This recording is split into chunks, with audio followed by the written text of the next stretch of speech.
"Sir, step away from the gate," the security guard ordered, planting his golf cart across the road that cut through my land. I stopped my truck 10 feet from him and stared past the white vinyl arm. Beyond it sat a stone entrance monument, 2 lanes of fresh blacktop, rows of trimmed maples, and an entire neighborhood climbing the northern ridge. Rooftops, chimneys, mailboxes, a clubhouse with a flag snapping above it. 72 homes, as I would later learn. At that moment, all I knew was that every one of them stood inside the 1,100 acres Uncle Caleb had left my sister and me 3 weeks earlier. The guard lifted one hand. Cedar Ridge Preserve is private property. I looked down at the survey receiver mounted beside my console. The screen showed my position as a blinking dot well inside the Mercer parcel. Then I looked back at him. "That's interesting," I said. His radio crackled. A woman's voice answered through static. "Do not let him proceed."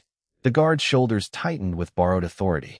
He wore a pressed gray uniform, mirrored sunglasses, and a badge that said Community Security. Behind him, sprinklers ticked across a perfect lawn. Somewhere farther up the hill, a power saw screamed, then stopped. I killed the engine. The sudden silence made the cicadas sound electric. "What's your name?" he asked. "Ethan Mercer." That changed something. Not much, but enough. His fingers closed around the radio.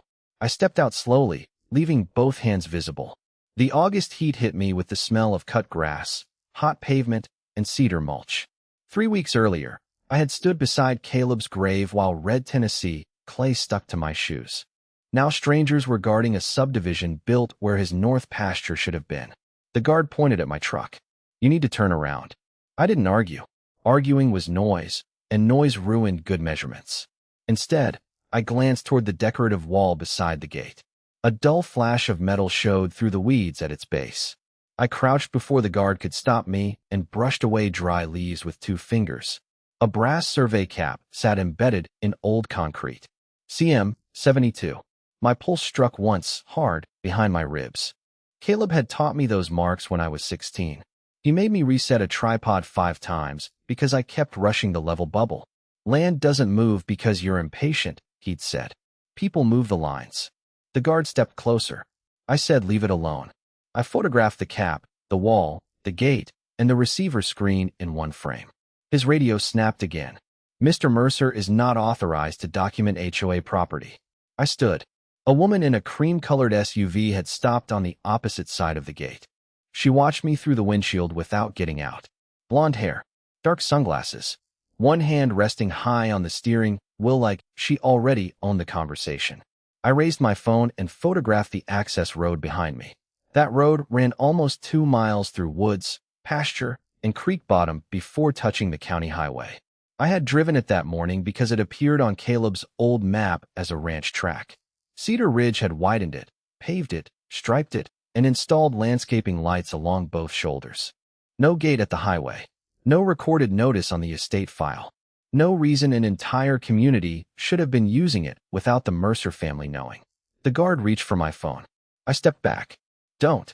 His hand froze. For the first time, his confidence slipped. I returned to my truck, saved the coordinates twice, and backed down the blacktop while the cream SUV followed me from the other side of the gate. By the time I reached the ranch house, a black sedan was waiting beside Caleb's barn. A man in a navy suit stood on the porch holding a thick, white envelope. He checked my license plate, looked at me, and said, "Ethan Mercer?" I didn't answer. He extended the envelope. Across the front, in block letters, were the words "Cease and Desist, Trespass on Cedar Ridge Property." Inside was a copy of a recorded deed bearing Caleb Mercer's signature. The lawyer kept the envelope extended until I took it. "Who sent you?" I asked. "Cedar Ridge Preserve Homeowners Association." His shoes were too clean for Caleb's porch. The barn behind him smelled of dry hay, motor oil, and the cedar shavings my uncle spread beneath his tools. Seeing that man stand there with Caleb's signature in his hand made my jaw lock. "Your client built a gate across my property." He gave me a practiced smile. "Our position is that you entered theirs." I unfolded the deed against the hood of my truck. The county stamp looked real. So did the legal description, at first glance. 186 acres. Caleb's name. Graham Bell's name. A notary seal dated 2004. The lawyer tapped the cease and desist notice. "Further entry may result in an injunction." I photographed every page before giving him his copy back. Then you'd better tell your client to preserve everything. His smile disappeared. The next morning, I met Mara Bell inside the Cedar Ridge clubhouse. She sat beneath a chandelier shaped like antlers, wearing a cream jacket and the same dark sunglasses I had seen behind the gate. She removed them slowly, as if granting me an audience. My husband purchased that land from Caleb Mercer, she said. The community has existed peacefully for almost 20 years. Then why offer me money? A folder waited beside her coffee. She slid it across the polished table. $150,000 for a complete release of any Mercer claim. A courtesy, she said, to avoid frightening families over an heir's misunderstanding. Through the windows, I could see children riding bicycles past identical stone mailboxes. Mara had chosen the room carefully.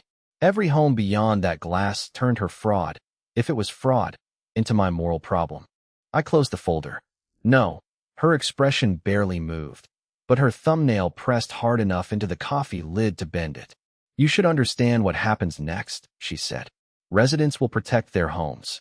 On my way out, I stopped beside a framed construction photograph. A bulldozer sat on the raw hillside beside a brass survey cap identical to the one at the gate. 3 men stood in front of it.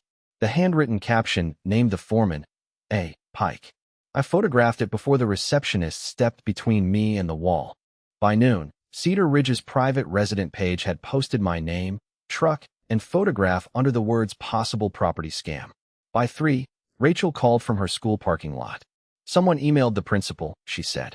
Her voice stayed level, but I heard her car keys clicking against the steering wheel. They said we're threatening to evict families. I told her not to answer anyone. Then I drove back to Caleb's office. The red field ledgers filled one shelf, each spine marked in his blocky handwriting. He recorded everything: cattle leases, diesel purchases, timber cuts, even replacement hinges for the south gate. In the 2003 ledger, I found 4 deposits from Bell Development. Each entry included an invoice number, but no land sale. The agreement those numbers referred to was missing. I spread the deed, ledger, and county map across Caleb's scarred desk. Then I traced the deed's boundary calls north, 1 line at a time. The acreage matched Mara's story. The location did not. According to the county's own earlier record, Bell Development had purchased 186 acres beyond the Mercer boundary, nearly 1,400 feet north of every house in Cedar Ridge. I called Thomas Vance before sunrise and read him both legal descriptions over the phone. Don't email anything yet, he said. Bring the originals. By 8, I was in his Knoxville office with Caleb's ledger, the recorded quitclaim deed, and 3 county maps spread across a conference table. Thomas wore reading glasses low on his nose and used a yellow pencil instead of a pen. He checked every bearing twice. This deed describes 186 acres, he said, but it doesn't describe the tract Bell bought in 2003. It describes Cedar Ridge. He looked up. Exactly. That was the first time someone besides me said it aloud. We spent the morning rebuilding the chain of title from certified county copies. Bell Development had purchased land north of Mercer Ridge. 18 months later, a quitclaim deed bearing Caleb's signature appeared in the record with the same acreage but different boundary calls. It placed those acres directly beneath the subdivision. The notary stamp belonged to a Bell Development employee. Thomas circled the recording date. Why wait 1.5 years to file something this important? Maybe they didn't need it until somebody noticed. He stopped tapping the pencil. By noon, I had hired a 2-man survey crew and filed notice that we would verify the northern boundary for monuments outside the occupied lots. I wasn't going into backyards. I didn't need to. Good boundaries leave fingerprints beyond fences. We started at the old CM 72 cap beside the HOA wall. The brass was warm under my glove. I set the receiver over it, leveled the pole, and waited for the coordinates to settle. The reading matched Caleb's 1972 survey within inches. Then a golf cart rolled up behind us. The same guard stepped out, this time with another man filming on his phone. You were told not to return. We're outside the gate, I said. This is association property. I pointed to the cap. Then your association has a Mercer Control monument inside its entrance wall. His jaw tightened. The man filming moved closer. I had my crew photograph the setup, the receiver screen, and the road alignment before we packed up. We repeated the process at 2 more surviving monuments along the wooded edge. Each one confirmed the same thing. Cedar Ridge had been laid out nearly 1,400 feet south of Bell Development's purchase tract. By late afternoon, Mara's attorney emailed Thomas a demand that we stop harassing residents through unauthorized surveying. Thomas forwarded it to me with one line: "They're preparing for court." I went back to Caleb's medical files that night. His stroke had happened 6 months before the first Cedar Ridge house was completed. Afterward, he had stopped driving, stopped managing cattle alone, and never again walked the northern ridge. That mattered, but it didn't explain the construction. I opened the photograph from Mara's clubhouse and enlarged the handwritten caption beneath the bulldozer crew. A. Pike. The county contractor files listed an Aaron Pike as grading foreman for Bell Development, but the address was 15 years old. I wrote it down anyway. The next morning, a process server arrived before breakfast. Mara Bell had filed an emergency petition accusing me of trespass, harassment, and interference with property sales. Attached was a sworn HOA statement claiming Cedar Ridge had occupied the land openly and without permission for almost 20 years. But buried in the exhibits was the subdivision plat. Its surveyor had not merely drawn the wrong line. He had moved every boundary marker south, while keeping the original acreage totals intact. The plat told me exactly what Mara feared I would find, and by noon her attorneys were moving to make sure I couldn't inspect another inch of Cedar Ridge. They filed an amended emergency motion with affidavits from the security guards, 3 board members, and 2 homeowners who claimed my survey crew had frightened their children and disrupted property sales. The language was clean, coordinated, and careful. No shouting. No obvious lie big enough to collapse on its own. Just enough paperwork to turn me into the threat. At the hearing, Mara sat behind her attorneys in a navy suit, hands folded, expression composed. The courtroom smelled of old wood and copier toner. Thomas argued that we had stayed outside occupied lots and used established monuments. Mara's counsel held up photographs of my truck near the gate, as if proximity itself proved trespass. Judge Nolan granted a temporary injunction. Until the title dispute was resolved, I could not enter Cedar Ridge, contact residents directly, or conduct additional fieldwork inside the claimed subdivision boundary. Mara didn't smile when the judge ruled. She didn't need to. By the time Thomas and I reached the courthouse steps, Cedar Ridge's resident page had already posted, "Court stops Mercer trespassing campaign." Rachel called 10 minutes later. "The principal wants to meet tomorrow," she said. "Parents are complaining that I'm involved in some land seizure." I closed my eyes and listened to traffic hiss over wet pavement. "Don't explain anything by phone," I told her. "Save every message." That decision felt small. It wasn't. Back at the ranch, I copied every photograph, coordinate file, county record, and email onto 2 encrypted drives. One went into Caleb's fireproof safe. The other went with Thomas. Then I printed Mara's sworn injunction filing and laid it beside the 2003 purchase deed. Her paperwork claimed Cedar Ridge's entrance road had been conveyed with the Bell tract. The original deed said nothing about any road. More useful, the filing listed every contractor involved in the development. Halfway down the page, under grading supervision, was Aaron Pike. Mara had given me the name I'd been trying to confirm. I stopped searching for a single bad deed and started tracing the development itself: surveyors, engineers, soil reports, road permits, accounting firms. If Cedar Ridge had been moved, paperwork had moved with it. Thomas sent preservation notices that afternoon. The response came before sunset. Cedar Ridge's board approved a special assessment for defense of community title, charging every homeowner thousands of dollars. Residents were told to sign a unified representation agreement or risk losing HOA-funded legal protection. Mara also authorized immediate compliance inspections on any property whose owner communicated with me. The pressure was no longer aimed only at the Mercer estate. She was using 72 families as both shield and weapon. That evening, a gray sedan rolled slowly past the ranch house twice. Rachel stopped answering unknown numbers. One of my survey crew quit by text, saying he couldn't risk being named in a lawsuit. Then an email arrived from someone using a private account. The sender identified himself as David Kim, a Cedar Ridge homeowner. Attached was a scan of an early sales brochure showing the proposed neighborhood north of the CM 72 boundary, on the land Bell Development had actually purchased. His message contained one sentence: "She's locking the old records room tonight." I drove to the public shoulder across from the clubhouse and stayed beyond the injunction line. At 9:17, the rear service door opened. Two maintenance employees carried banker boxes from beneath the clubhouse and loaded them into a steel dumpster. Mara Bell stood under the security light, checking each box against a clipboard. The first flame appeared before Mara reached her SUV. It licked through the gap beneath the dumpster lid, blue at the base, orange above it. One of the maintenance men stepped back. Mara turned, saw the smoke, and said something I couldn't hear through the glass. I was already dialing 911. "Fire behind the Cedar Ridge clubhouse," I told the dispatcher. "Possible records destruction. I'm across the road under a court order, and I am not entering the property." That sentence mattered. By the time the engines arrived, 3 residents had come outside filming. Mara was pointing toward my truck, and the rear half of the dumpster was roaring hard enough to blister paint from the metal siding. Firefighters drowned it in white foam. I stayed on the public shoulder with both hands visible. Mara crossed the parking lot as deputies pulled in. Her voice carried through the hiss of water.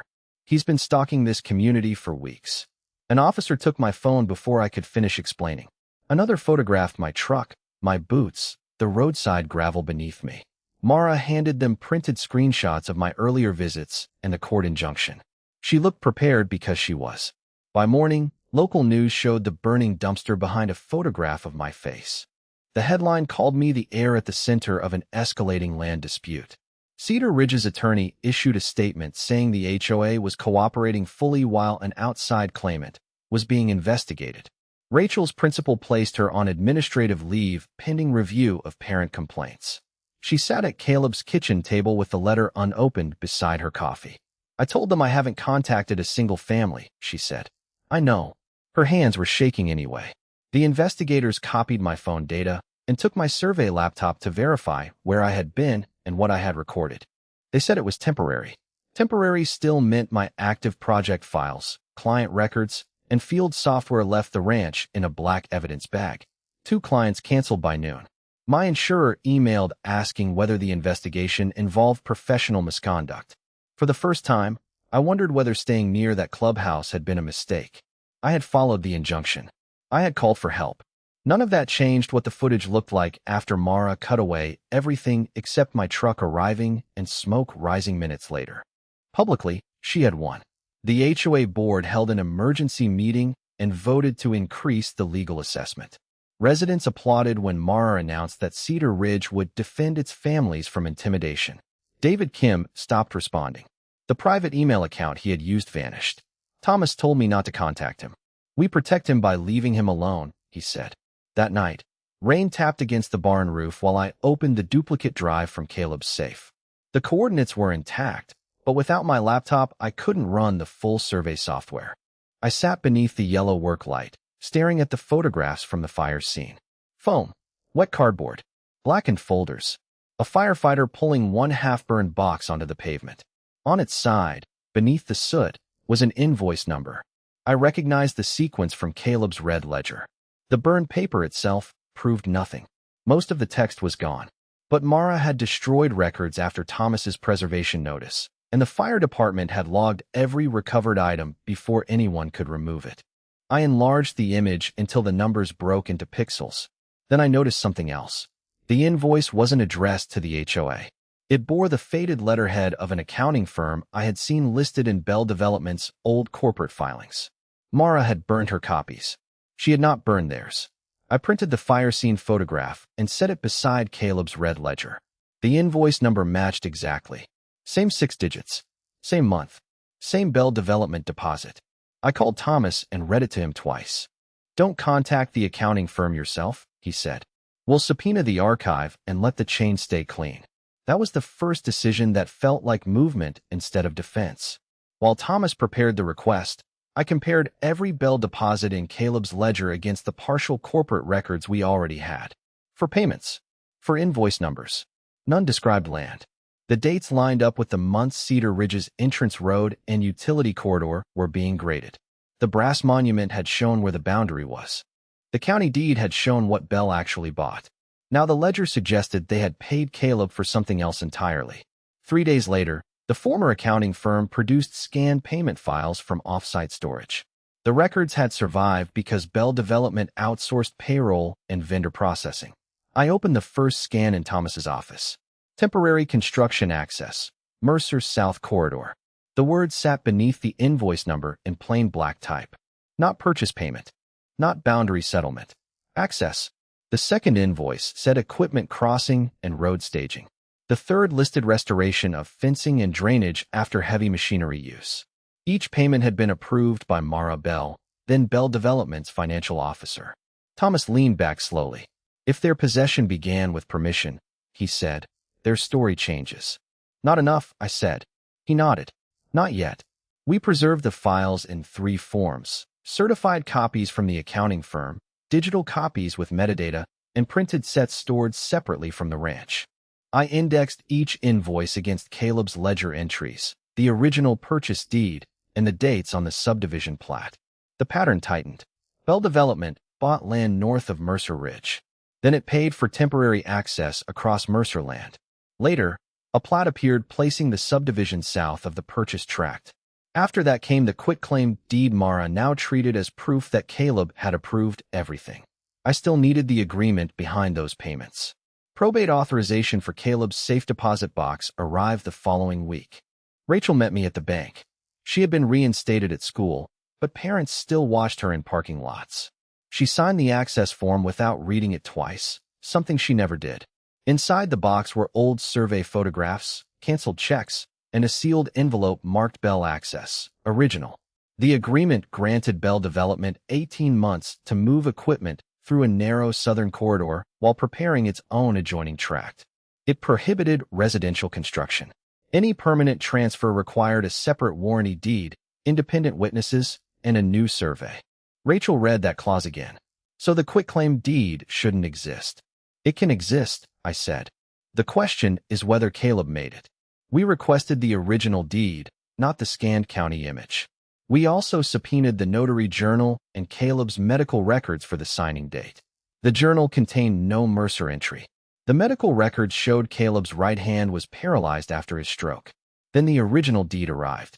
Under magnification, the signature lines were too smooth in some places and doubled in others. Not written. Followed. I recognized the shape from a hospital consent form in Caleb's file. Someone had copied it. I said nothing to Mara.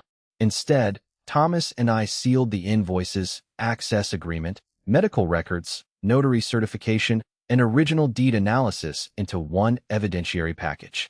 At 4:42 Friday afternoon, he filed our motion for forensic examination under court supervision.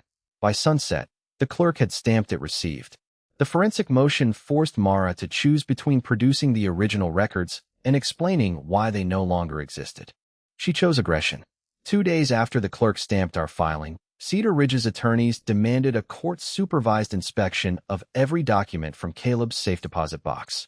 They also scheduled Mara's sworn deposition, confident that the access agreement proved Caleb had knowingly allowed the development. Thomas called it dangerous. If she persuades the judge those payments were part of a land deal, the forgery may look like sloppy paperwork instead of fraud. Rachel and I had already mortgaged 80 acres to keep the case alive. Another bad ruling could leave us owing money on land we could no longer afford to defend. Put her under oath, I said. Before the deposition, I used the contractor list Mara had filed during the injunction fight. Aaron Pike's old employer had dissolved, but its insurance carrier still maintained archived personnel records. A forwarding address led Thomas to a small house outside Cookville. Aaron refused to speak by phone. I drove there with Thomas and waited on his porch while rain drummed against a rusted metal awning. Aaron was 73, broad-shouldered, and careful with every word. When I showed him the clubhouse photograph, he touched the image of the CM72 cap. That marker wasn't supposed to be inside the subdivision, he said. He would not sign anything that day. Mara's husband had been dead for years, but Mara still controlled lawyers, money, and 72 frightened families. So I left him copies of the original purchase map and the sales brochure David had sent. Compare them to what you remember, I said. Then decide. At Mara's deposition, the conference room smelled of coffee and hot printer paper.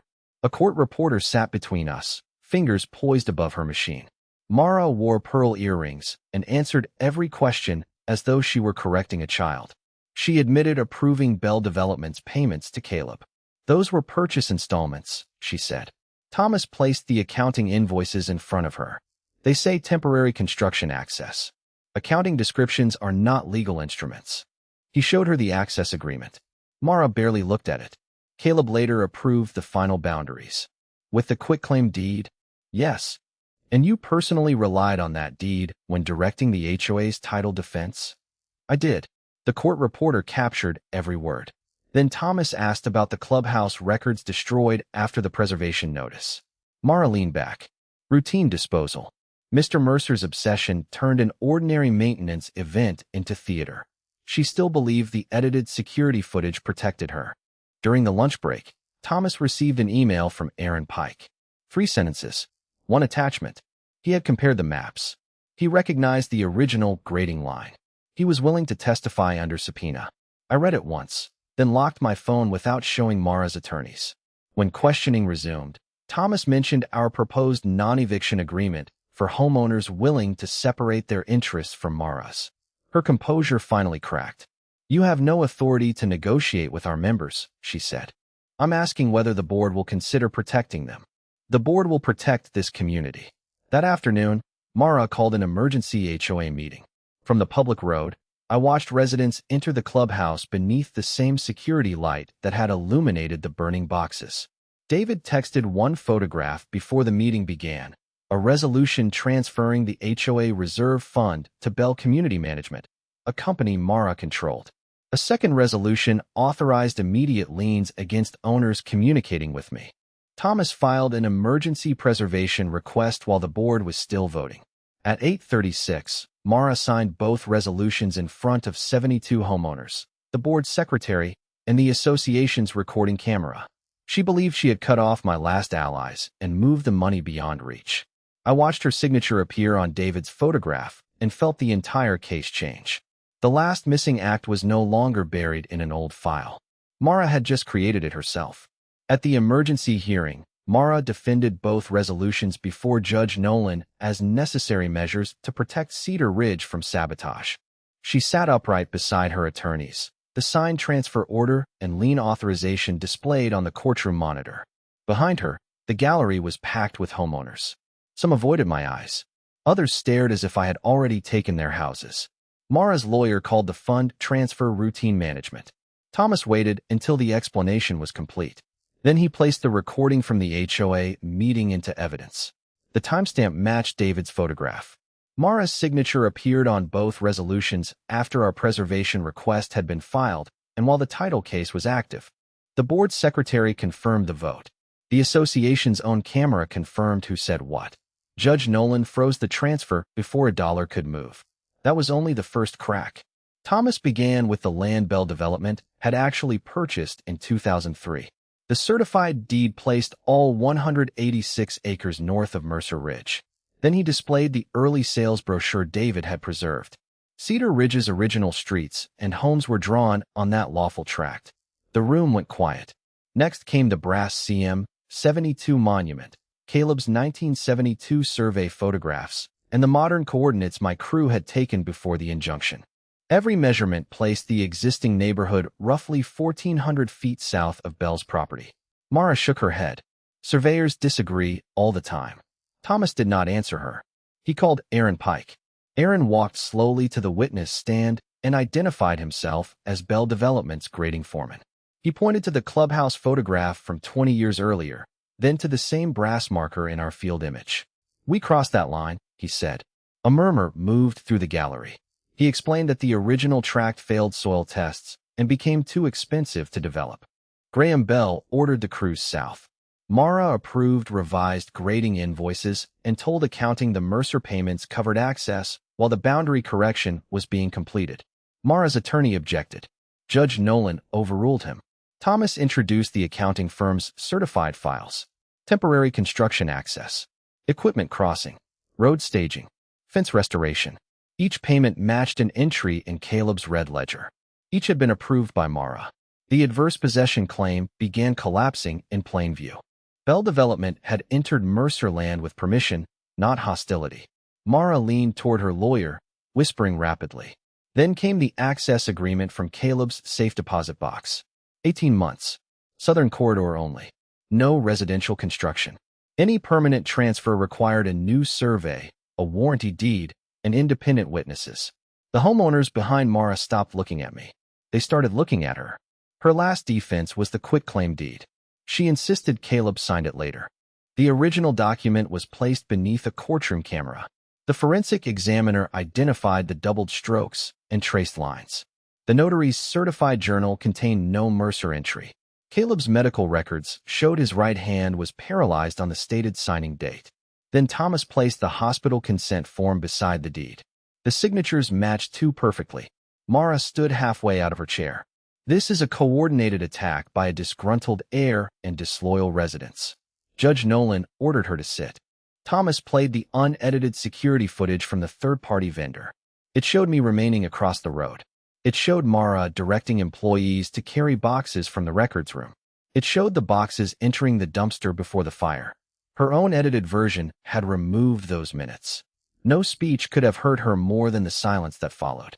Judge Nolan voided the quitclaim deed, rejected the HOA's adverse possession claim, canceled the retaliatory liens, and removed Mara from all control over Cedar Ridge funds pending further proceedings. Then she directed the clerk to transmit the forged deed, destruction footage, and transfer resolutions to state investigators.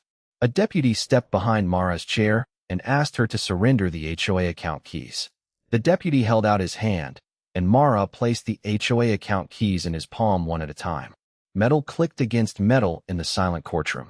By noon, a court-appointed manager had changed the banking passwords, frozen the transfer to Bell Community Management, and sealed the records room beneath the clubhouse. The retaliatory liens against David Kim and the other dissenting homeowners were released that same afternoon.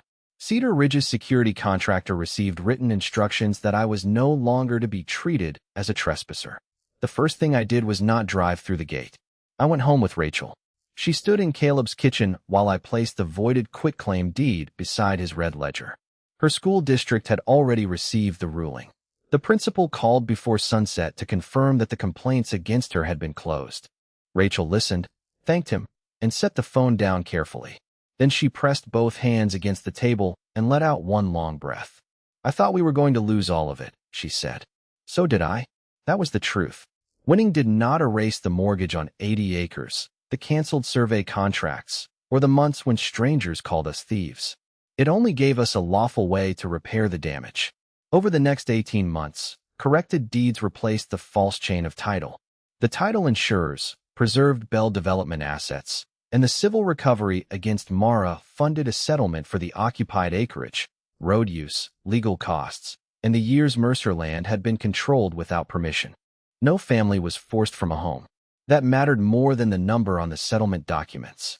Cedar Ridge dissolved the old HOA. The residents replaced it with a limited association responsible only for the road, drainage, and shared utilities. Its meetings were open. Its accounts were audited. It had no power to inspect paint colors, threaten teachers, or punish homeowners for asking questions. David became the first elected treasurer. He brought me the original stone entrance plaque after the old board's name was removed. I figured this belonged to you, he said. It belongs behind the barn, I told him. Mara's criminal case moved separately. She eventually pleaded guilty to recording a fraudulent instrument and directing the destruction of preserved records. The court imposed restitution, supervised release after a custodial sentence, and recovery from assets tied to the fraud. No theatrical collapse. No crowd cheering. Just signatures, inventory sheets, and doors closing on authority she had abused. Rachel and I used the settlement to clear the mortgage and place most of the remaining ranch into a working land and conservation trust. Cattle returned to the lower fields. Timber crews marked selective cuts instead of clear lines. The creek stayed shaded. We granted Cedar Ridge a permanent recorded easement over the paved road, but this time every boundary, maintenance duty, and access right was written plainly. The gate from the first morning stayed. The security booth came down. Months later, I drove that same blacktop at sunrise. No guard blocked my truck. No radio voice ordered me to leave. Children waited beside the road for the school bus, while sprinklers clicked across the lawns. At the clubhouse turn, David raised 2 fingers from his pickup. I returned the gesture. Inside Caleb's restored barn, I mounted the CM72 brass cap beside the 1972 survey and the corrected community map. The metal still carried scratches from decades underground. Beneath it, I placed the cease and desist envelope that had accused me of trespassing on my own inheritance. Rachel stood beside me as the evening light crossed the barn floor. Outside, 72 roofs caught the last orange edge of the sun. Beyond them, Mercer Ridge rose dark and unbroken through 800 protected acres. I closed the barn door, and the brass boundary marker gleamed once before the latch settled into place.